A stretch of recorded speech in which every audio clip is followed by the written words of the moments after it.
A lot of founders struggle to raise money for their business.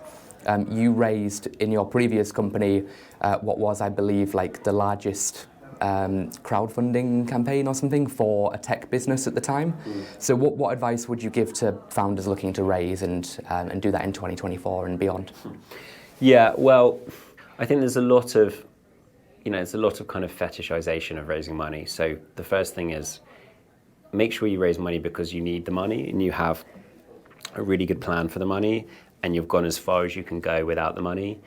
It's no badge of honor to say, I've raised 5 million quid or 50 million quid, and all you're doing is giving away your company and you're giving away control and you're spending a lot of time to raise that money.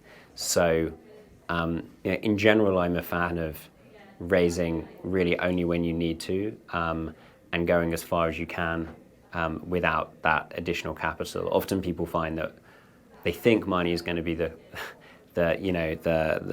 answer to all their problems, but actually when they get it, they realize, oh no, there's a whole load of structural things I need to fix with my company, and I've actually lost some of the creativity and scrappiness that I may have had, or we may have had as a team.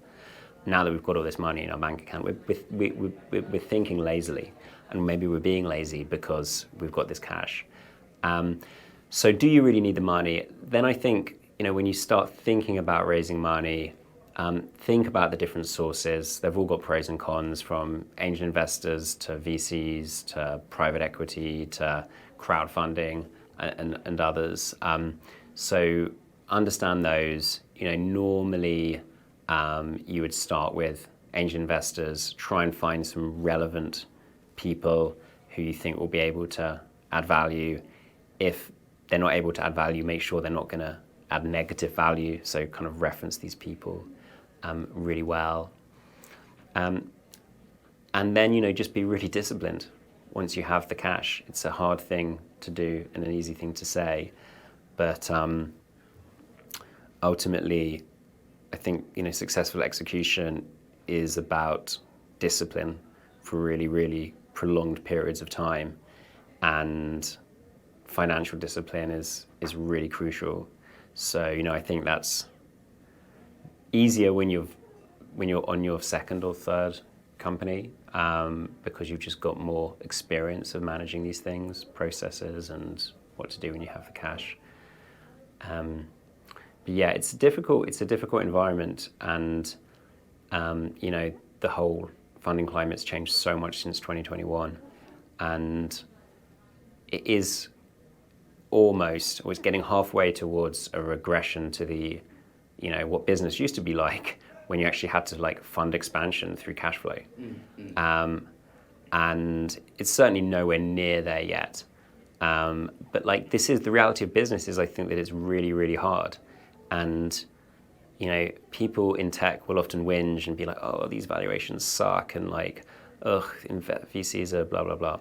But people should count themselves lucky that they don't need to finance their entire business through free cash flow, because that's what it's been for most of human history.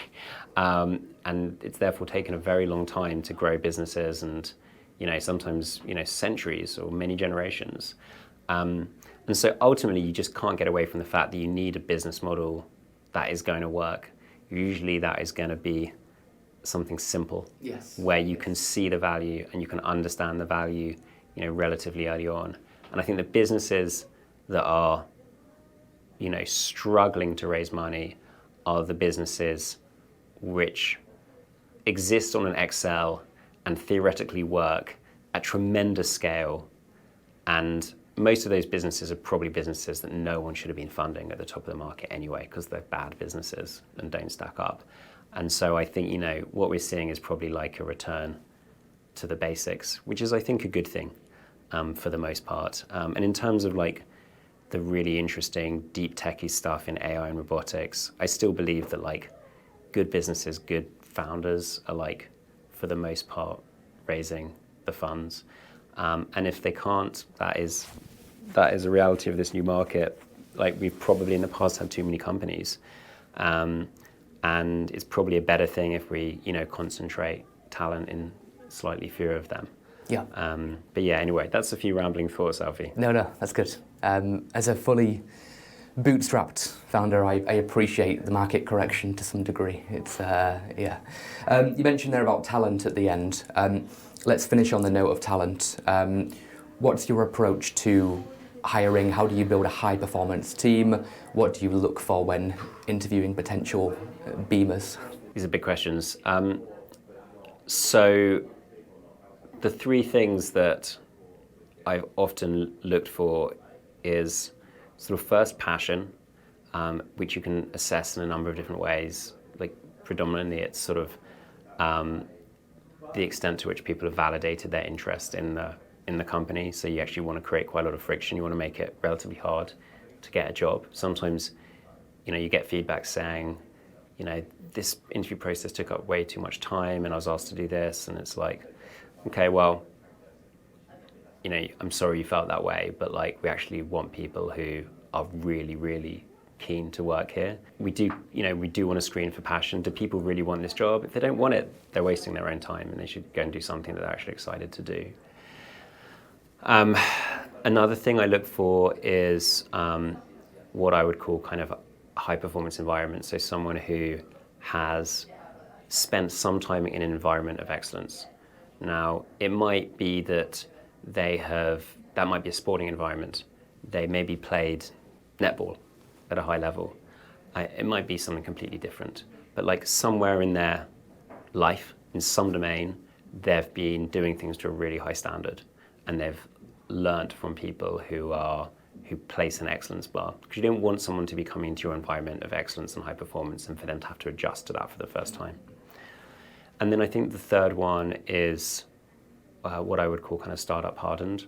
So someone who has been in an ambiguous environment. It's actually not necessarily a startup. I think of that as someone who has kind of handled uncertainty. So you being in New Zealand and having to work out how you get a job. I would argue that that's probably a very useful experience to have had in relation to your own massively own company, right? Way more so than having worked having spent the equivalent amount of time working for a big company. And one of the most useful experiences I had in terms of my professional experience was actually being hitchhiking and going long, which I wouldn't recommend to anyone listening because I think it's not a particularly safe thing to do. But when I used to do that when I was a student, I would travel long distances and you wouldn't know where you were going to sleep, and there wasn't a whole lot of margin for error,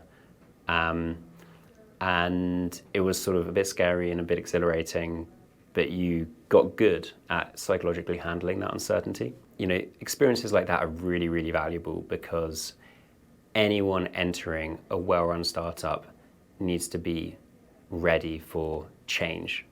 And I think sometimes people enter that environment and say, this is really chaotic, things are changing the whole time, and there's no stability, and they interpret that as an indication that the company is not being well run. I would actually probably argue almost the opposite, which is that if they're entering an early stage company and things are stable, that company's not moving quickly enough, it's not learning quickly enough, it's not making decisions quickly enough, and it will probably fail. It might be more comfortable until it dies, but it will most likely die. And what's the point? So you need people who have a kind of a high threshold for uncertainty and change. Yeah, move fast, break things. It's all true to a degree. Yeah. Cool. All right.